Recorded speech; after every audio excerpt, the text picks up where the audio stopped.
So Anki is not the best language learning method. I know that's probably the last thing you expect to hear on a video with this title, but hear me out. This is actually super critical to understand before we dive into ways to beat the Anki game.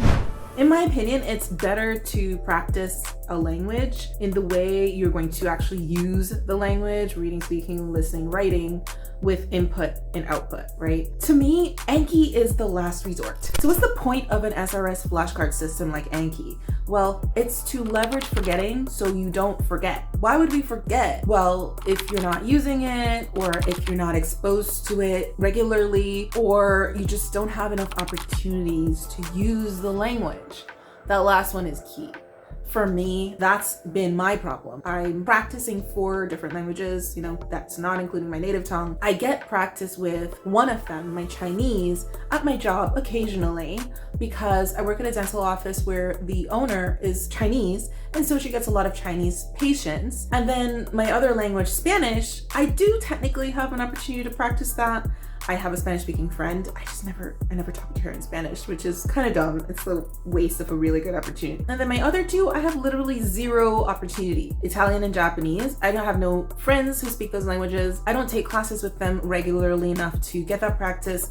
So I have to kind of make my own practice time. So what that means is Anki comes in clutch, because then I can use it to maintain the languages that I don't get to use all the time. That is essentially what Anki is good at.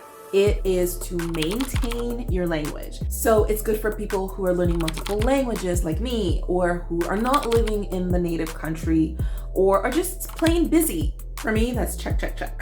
And that's a lot of people. So that's why Anki is useful. But this is important to understand that that is the only reason Anki is useful, is not to learn the language. So if you understand that, it kind of helps with a couple of things. Number 1, it'll take a lot of pressure off your shoulders of trying to stay on top of Anki and maybe getting it done every day or not. And then of course, it also puts things into perspective. Like, how serious are you about trying to beat this game? What is your why? If it's strong enough, then you're gonna put an effort into some of the things I'll tell you today. And if it's not super strong, you might just pick 1 or 2 things and that'll be enough. For me, the answer is yes, I want to master the Anki challenge. I mean, if I forget the things that I've learned, I've basically thrown away all of the time that I've put into learning those things in the first place. And I'm wasting future time that I'm gonna have to put into relearning things that I've forgotten. Being on top of my Anki is extremely beneficial, for me at least, and hopefully for you as you continue to watch this video. So now that we know what's at stake here, let's learn 3 overarching concepts to whip Anki's tail. So the first method to slay the Anki dragon is to make it sticky. So what I mean by sticky is memorable, contextual, relevant, fun, all of those things. You need to make the memory stick in your brain by whatever means necessary. I should not say by whatever means necessary, because there are some bad means. But I'm gonna give you the good ones. So one way to make things sticky is by adding context.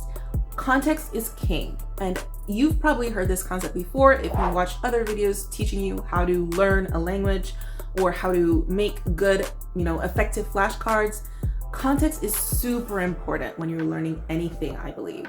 When it comes to language, for some reason, we just kind of default to throwing a list of words into our flashcard deck and then blasting it out our brain until it bleeds or concedes. And by concede, I just mean keeping it in your head just long enough to regurgitate it on a test or on a stage or whatever the goal is. So you can add context in a bunch of ways. Number 1, where you get your words from. Don't just pick a list of words off the internet, like categories, like animals, colors, types of trees, I don't know. It's better to get the language from a story, from a video, a song, something that has meaning surrounding the word. Not only will this help you in the language learning process just be more efficient in that sense, but it's also gonna stick in your mind more because your brain will have something to hold on to or tie it to from your previous understandings. A second way to make things sticky related to the whole context thing is adding sentences, not individual words. You can also add phrases, but I tend towards sentences instead, and I encourage you to do the same. Reason being, you're able to keep a lot more context in a sentence than just a single phrase. I know in the beginning for some languages, it can be really tough to put an entire sentence into your flashcard deck. And I might make a separate video for, when you start a language and how to do flashcards specifically for that. But I'm talking about when you have a good base of a language and you're trying to improve your vocabulary, using full-on sentences is super, super important. For example, maybe you want to learn the word makura, which means pillow in Japanese.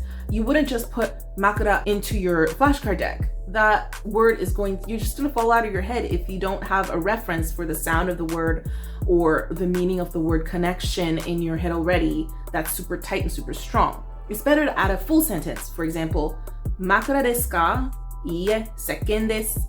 Is that a pillow? No, it's a bar of soap. So that's kind of funny. Like, why would somebody look at soap and think it's a pillow? It's kind of funny in my head anyways. Sentences are very good and super important for minimizing isolation of information. Flashcards are super notorious for doing this.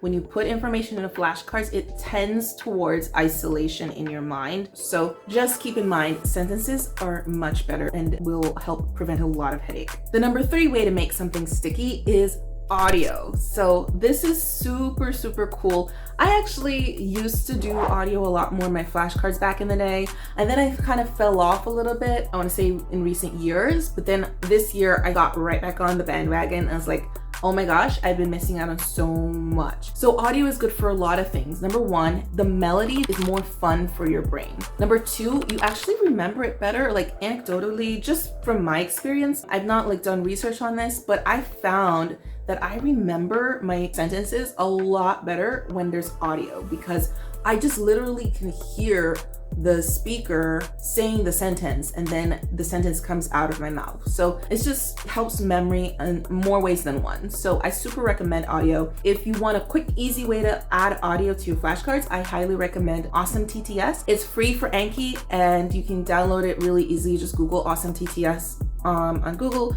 and you can download the plugin, add the plugin in Anki, and you can Google how to do that. It's really simple.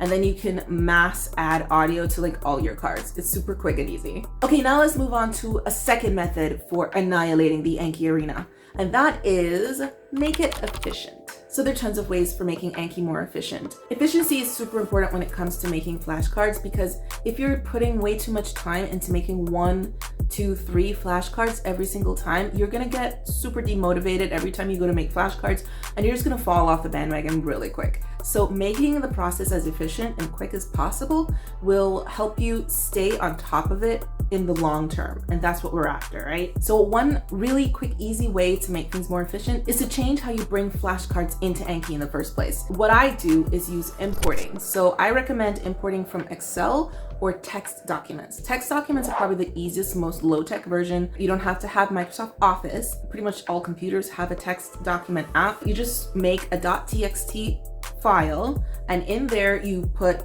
for each of the fields, you separate it with tab is what I recommend. You can use commas and other things too. And just make sure you're putting it in the same order as your cards on Anki. That's number 1. Number 2 way of making Anki more efficient is interleaving your study. So this kind of is more geared towards people who are learning more than one language. I am learning 4, so they're in their own decks, but then they're in a bigger deck. So then I study the bigger deck, and so it gives it to me in random order. And what this does is actually trains my brain to think quickly and switch between languages very quickly. And in the beginning, I won't lie, it was a little tricky and I was a little slow at it, but I actually improved very quickly, and it gave me this sense of, oh my gosh, I actually know what I'm doing. Before that, I used to struggle to switch between languages very quickly, and now, oh my gosh, it's so much easier. There's a lot of science behind interleaving. If you're interested, do a quick Google search. I know Justin Sung here on YouTube, he's a learning coach, talks about interleaving a lot, so you can check him out too. The third thing I would recommend for making Anki more efficient is limiting the number of new words that you add per day.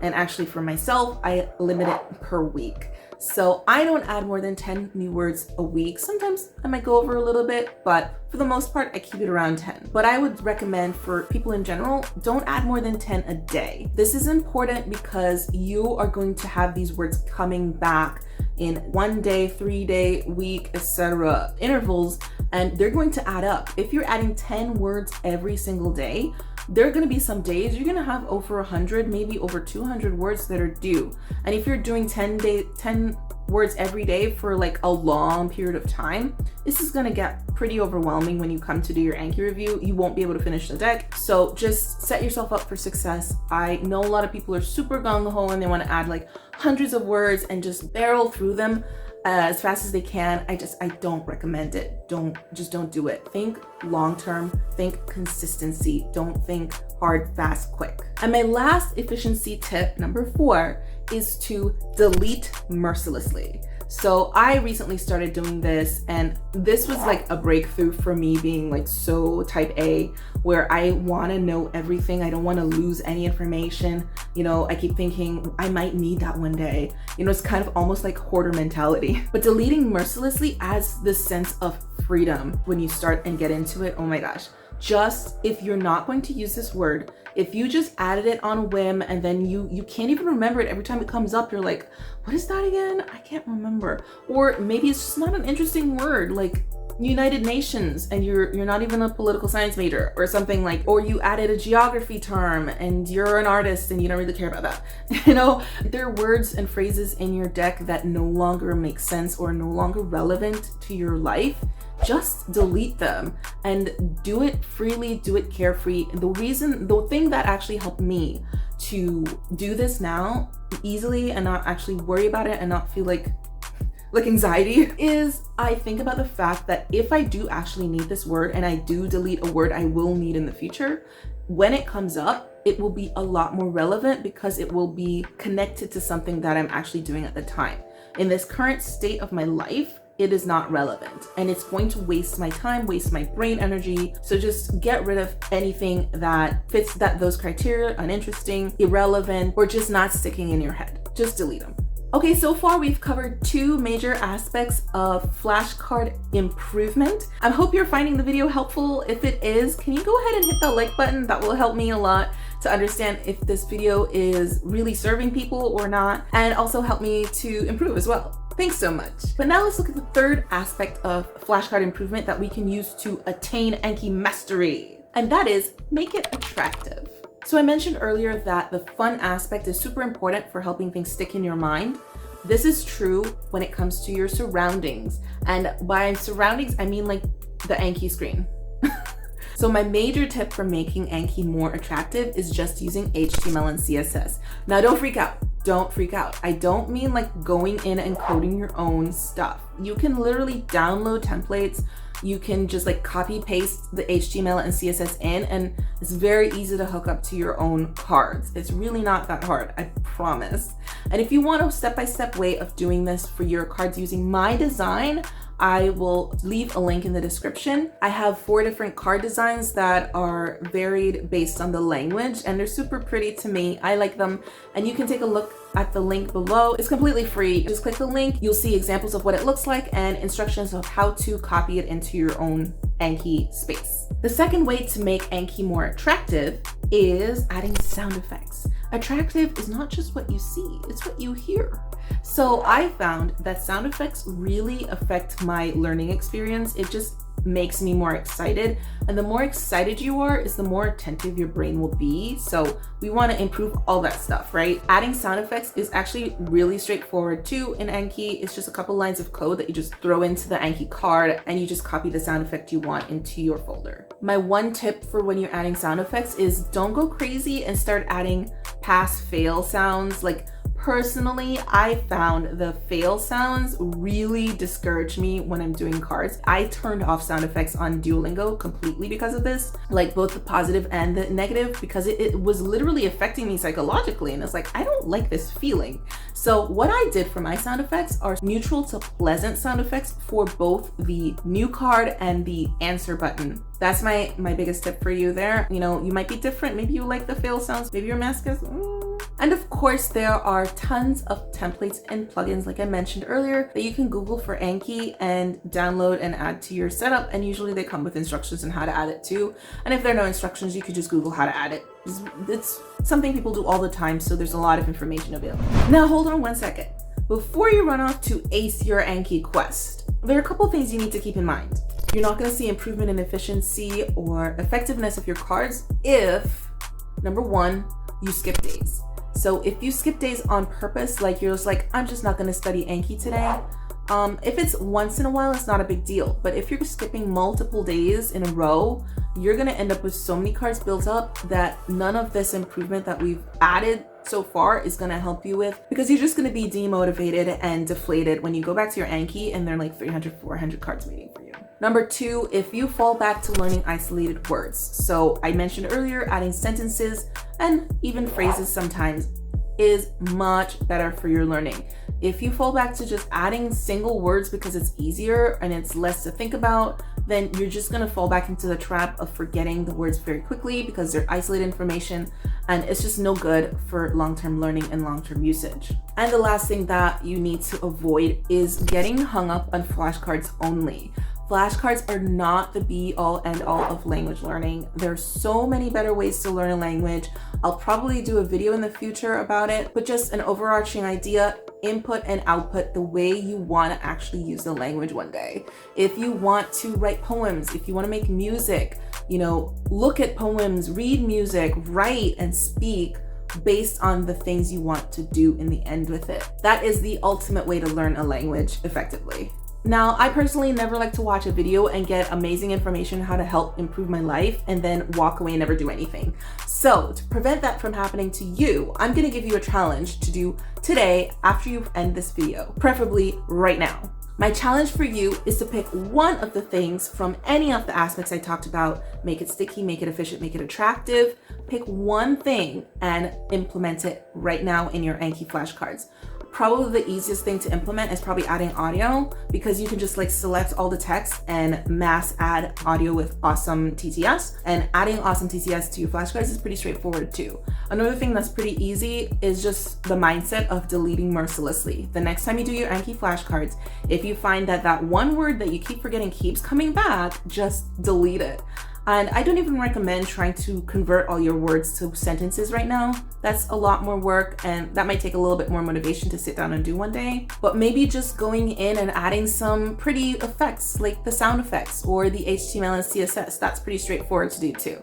So I recommend picking one of any of the things we talked about today, add it to your Anki flashcard system, and let's see everyone achieving Anki supremacy. Anyways, thanks for watching. I hope you enjoyed this video, and I'll catch you in the next one. Matane!